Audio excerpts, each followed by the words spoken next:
I mean, imposter syndrome has been a theme throughout my entire life. Even I've written so many books. I would say to my husband, yeah, but I'm not a real author. I'm a 55-year-old woman at this point. It's starting to peel away. I'm still having to battle that all the time, that I don't really belong here.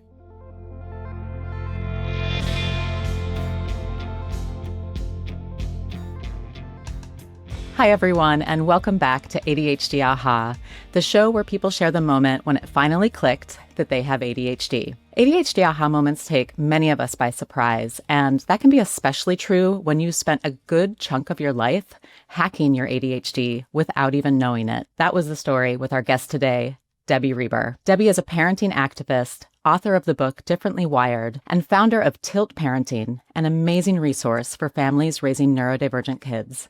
Debbie, welcome to the show. How are you today? Thanks, Laura. I'm great. I'm really excited to have this conversation. We have been following your podcast for a long time here at Understood. We love your show. We'll put links, of course, in the show notes to everything. Everybody check out all of Debbie's stuff. Indeed. Yes. So, Debbie, how did you discover that you have ADHD? This is probably what you hear from so many people, but I was, of course, the last person to know. And I mean, I created Tilt Parenting almost 10 years ago because I have a neurodivergent kiddo, autistic ADHD, and pretty massive ADHD. And I was fascinated by it.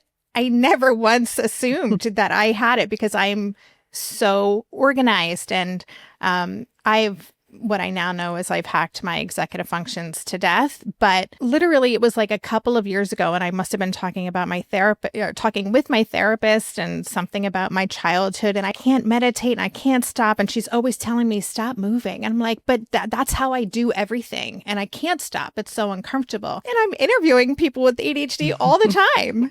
And I'm just like, wow, that's so fascinating. So then, one day I was like, I'm going to do one of those online screeners and just kind of see. So of course, I researched all the best online screeners for ADHD, and I did 5 of them, and they were all totally conclusive. And I was like, fascinating. But I will say, I was like, I don't want to make a big deal out of this. And I had imposter syndrome about my ADHD. Wait, say more. What do you mean by that? I mean, imposter syndrome has been a theme throughout my entire life. But I think because of creating Tilt and building a brand as being this kind of research information wrangler and sharer for parents in my community, and talking about neurodivergence from this, objective point of view, I was like, oh, now I'm just going to be one of those people who's like, oh, me too. And I don't know. I just felt like do I need a formal diagnosis? And I was like, no, I'm good. I don't need that. But I don't know. I just felt really uncomfortable with making it a big part of my work, because I was like, I kind of have figured out how to function and make it work for me. And there's no point. So I've been I haven't talked about it much. Tell me more about why you didn't feel that a formal diagnosis was necessary. I think because I have, since I was 4, I'm an athlete, and I always have been. And I've always found ways to hack myself. And I mean, I've written books on how to be productive. I don't feel that medication would help me, because I feel like there are other things that I use instead. And I also, I'm still working with the same therapist, and I'm doing so much healing. It's been incredible.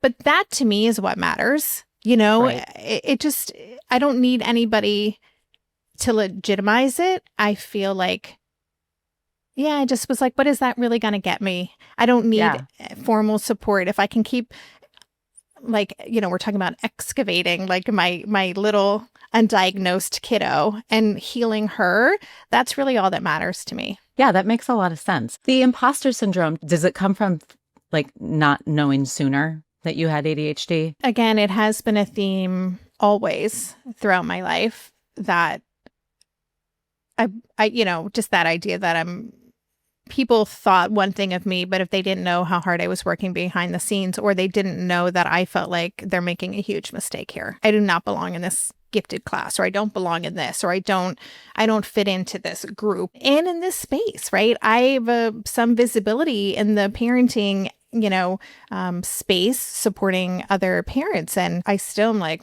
I don't have a PhD and I'm not, so it's just kind of been with me always. Even I've written so many books for teens, a lot of them. And I would always say to my about husband, executive function skills, yeah, right? For sure. Yeah. And I would say to my husband, yeah, but I'm not like a real author. He's like, I'm sorry, Debbie, what are you talking about? I'm like, but I'm not writing it's not literary, So I've just always had that thing. So, I'm a 55-year-old woman at this point. It's starting to peel away, but you'll get there. I sure hope so. I mean, you're so accomplished, and I know you don't need me to say that to you. No, it just makes me feel real uncomfortable because I always feel like, yes, I want to say yes, but, or find reasons. Yeah, I want to minimize it. Can we take a journey back into time? I almost called you Little Debbie. I'm sorry. You probably would hate that. I want a Little Debbie. Yum. Those cupcakes.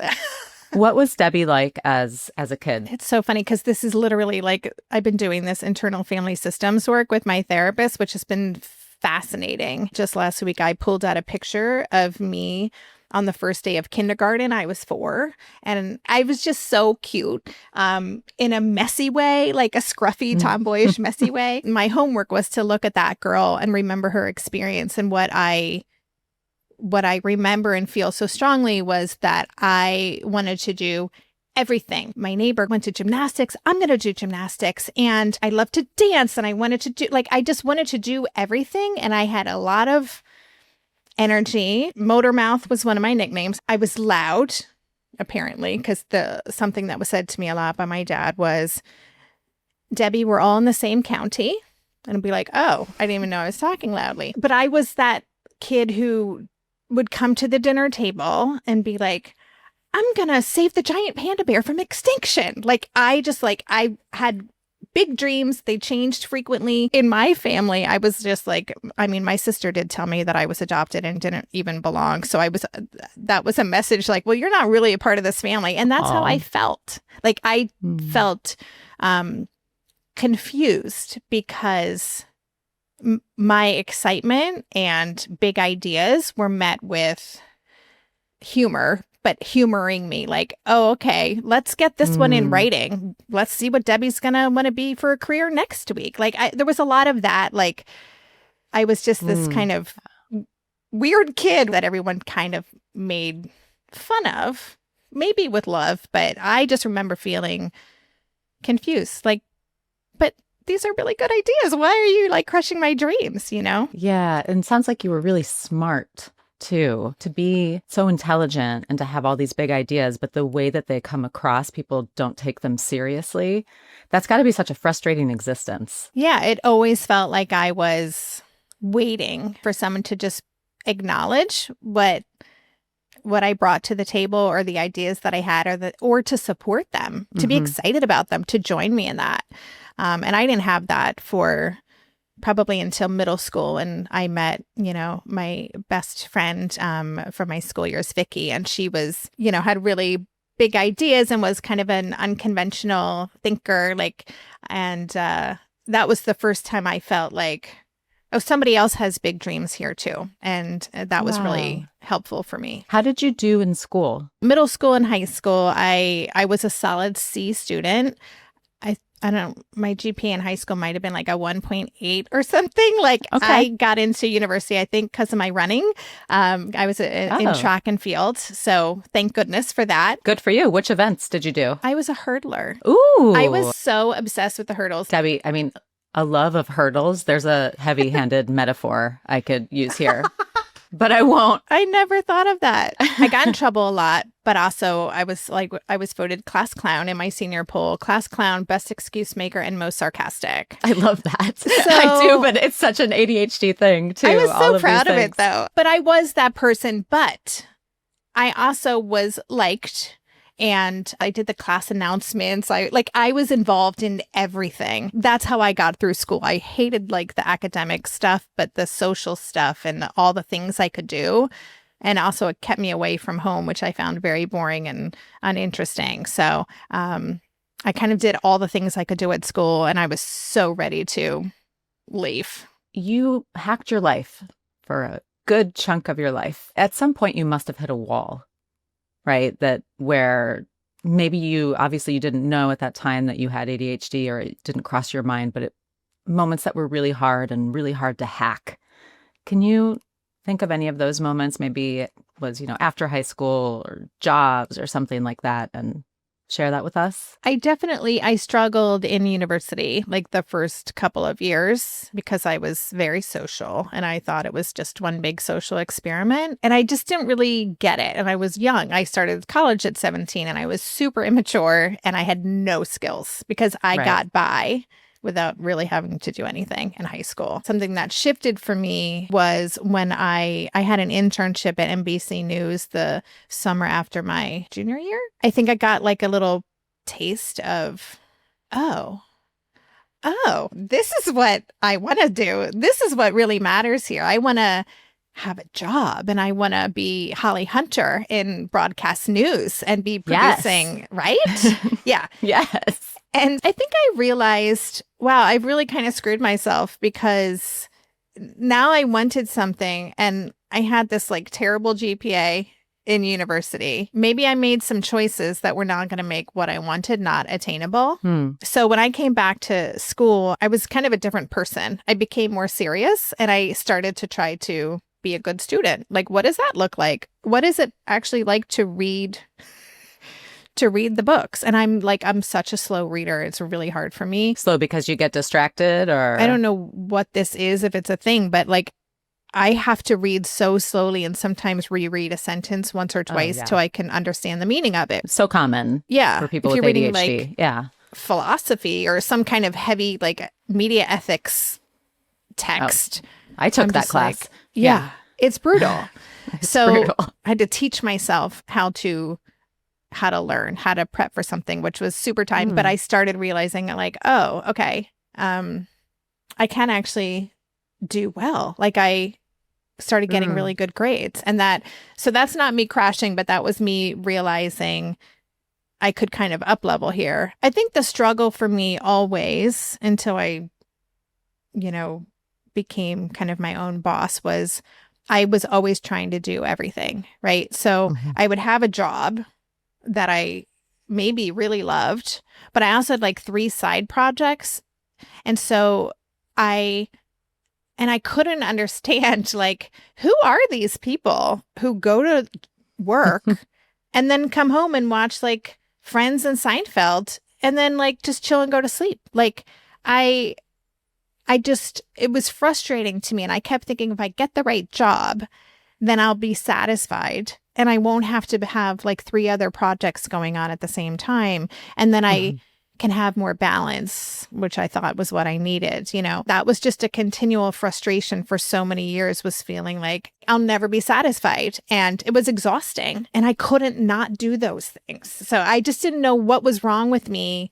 And then I was like, oh, I'm just multi-passionate. Like I kept trying to find ways to define or describe who I was, but I didn't know any other entrepreneurs. It was such a different experience than the people I hung out with. And so I just, once again, always felt like, what's wrong with me? Do you still feel that way? Like, do you still feel like insatiable? I do, but I can do everything I want to do now, right? So when I created Tilt. Love that. Yeah. It's like, oh, so people email me. They're like, I love your website. Can you give me the name of your web designer? I'm like, well, that would be me. And I don't have any room for clients.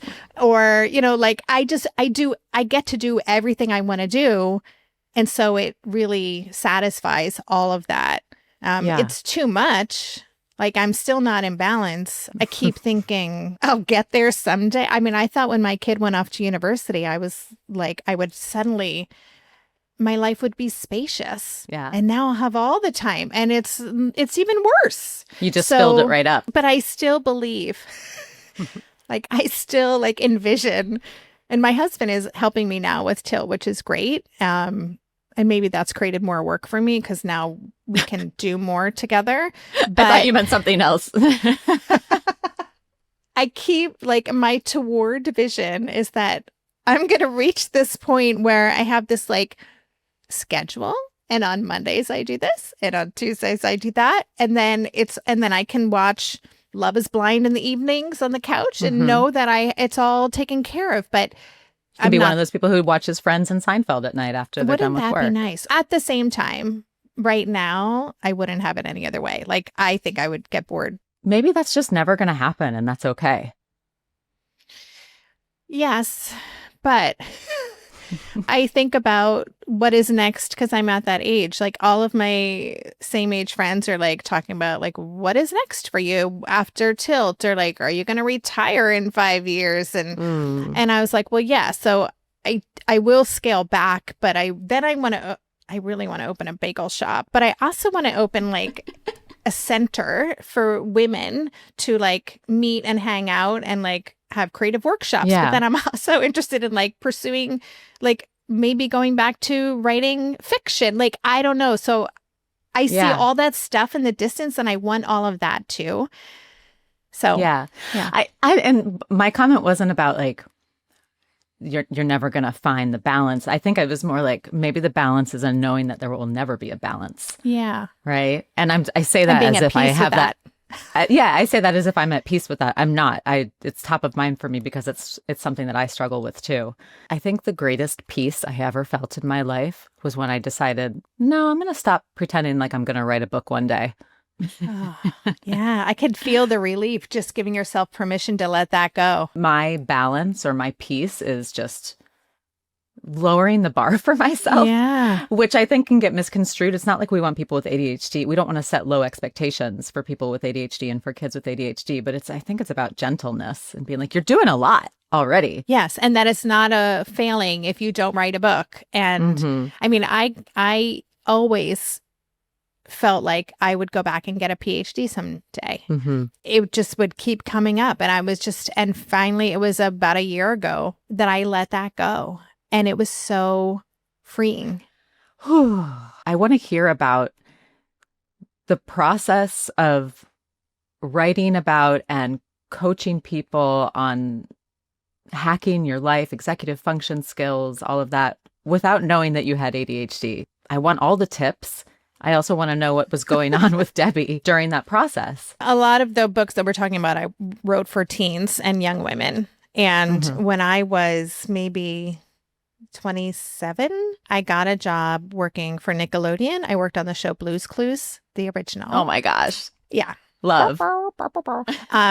And it was such a great creative environment. And I worked with these women who had their shit together. And I learned so much from watching them in terms of how to know that I was like worth asking for what I wanted, how to know that I actually did belong in the room, still with the imposter syndrome. But I started to realize that, oh, actually, these people do see me. That's kind of cool. And maybe I don't just have to respond to external situations. I can actually think about what do I want to make it happen. So that was a real wake up call for me. And I started again through a different therapist, but really like thinking like, oh my God, I can't believe it took me till I was 27 to like start to realize this. I would have made so many different choices as a young person because I felt so crappy about myself. I had such low self-esteem and self-worth, like all through middle school and high school and college. And it made me sad. If I had known this stuff before, that I mattered and that I could ask for what I wanted and that I should be taken seriously, I would have navigated so much differently. And maybe I would have been able to get that job at 60 Minutes, which is where I really wanted to work. I never managed to break into TV news. I never became Holly Hunter. Spoiler alert. Not everybody can, you know? It's true. But I think I just felt this like sense of like responsibility that I had to help other young girls and teens like me skip over that part and realize you don't have to wait till you're 27. You can do it now. So the first book I wrote for teens was called In Their Shoes. And it was where I interviewed 50 women about their careers and how, I mean, that goes back to me coming to the dinner table with a different idea each week because of whatever movie or TV show I saw, right? But I wanted young girls to have a really positive role model for what does this career entail? What does it look like? How do you get there?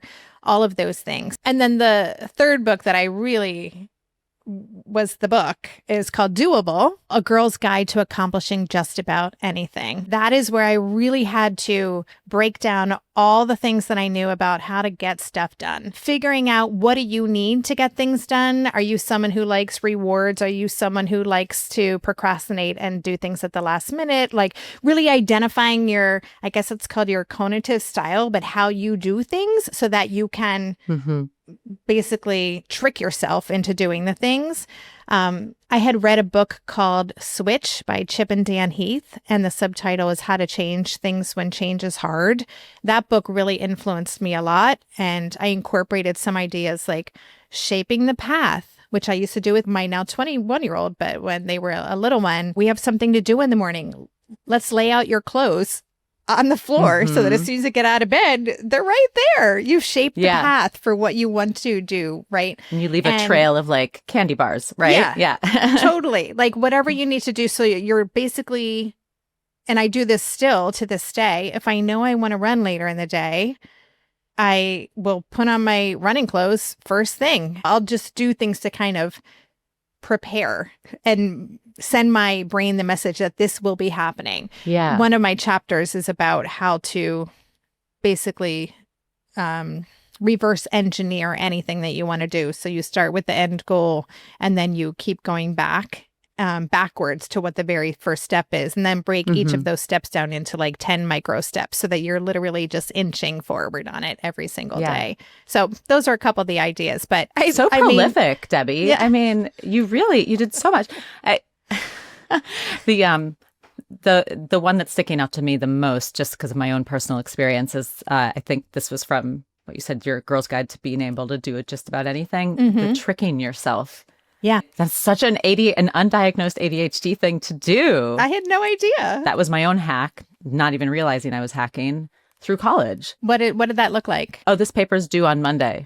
No, the paper's due on Friday. But I managed to convince myself that it's due on Monday. Ooh, that's good. I mean, that's the whole point, is whatever works for you works. Yeah. Like I'm a big reward person. I delay gratification on things big time, and I can now push through those non-preferred tasks eventually. So when you were writing all of these books, were you already a parent? I was. Well, the very first book that I wrote, I wasn't. I wrote a book on, my very first book was called Run for Your Life, a book for women, for beginning women runners, which I wrote while working a full-time job at Cartoon Network, because why not? Because I wanted to share my love of running with other women. I'm so impressed. I feel accomplished if I do 2 loads of laundry in a day. It's just I can't not do I can't not do it. You can't not do it. Now I can imagine not writing another book because it's so much work and I'm not feeling the pull to do that while doing everything else. Debbie, what's coming up for you? Tell our listeners where they can find you, what you want them to check out. Like, go for it. Of course, I'm like doing all kinds of new ideas with Tilt now that I have my husband working with me, I should say. No, don't change it. I love it. Keep it. Coming up on the 10-year anniversary of Tilt. And so I've gone back out. I know, it's crazy. I can't believe I've been doing a podcast for that many years. It's just nuts. Awesome. So I'm going back out to the community and trying to get information from parents, like, what are you dealing with now? Because when I launched Tilt, I launched it as a revolution. Like, that was the language I used. This is a movement because, you know what? Our kids are not broken. Like, that was my stake in the ground. Like, our kids are not broken. We need to use a strength-based lens, and we need to stop using this pathologizing language. And so many of these ideas that I started Tilt with are now like, yeah, no, duh, we know that now, right? And people are talking about this conversation about neurodivergence in a very different way than when I started Tilt. And so I'm going back out to the community and seeing, okay, even though the conversation has moved, where's the work that needs to happen? Where do parents still need support? And so I'm taking a step back and I'm looking at how can I, work within my community. I have a membership community, the Differently Wired Club, which is 6 years old now, which I love so much. I know, it's like my favorite because I get to hang out with like amazing parents who do all this like deep inquiry work. But I want to think about like, how can I apply this new lens to my podcast, to all the things. And I will say, we talked about books. My agent does have a book that she's trying to find a publisher for right now. So I hope to have news about that soon, but it's kind of like taking all of everything that I've learned over the past 10 years and really distilling it, because that's what I'm really good at, is taking a lot of information and sharing it in a way that's accessible so people can really use it and apply it. So that's what this book would be about. I love it. I can't wait. Yeah, keep us posted. Me too. So I feel I need to say that I know you didn't get that job at 60 Minutes, that you didn't become Holly Hunter. I would venture to say that what you have done and what you are doing is more important than that and more impressive. So I'm just grateful for everything that you've done. I'm so grateful that you came on the show. You're a hoot. It's so much fun to hang out with you. I've had a really great time today. Debbie, thanks for being here. Thank you so much for inviting me. I love this conversation.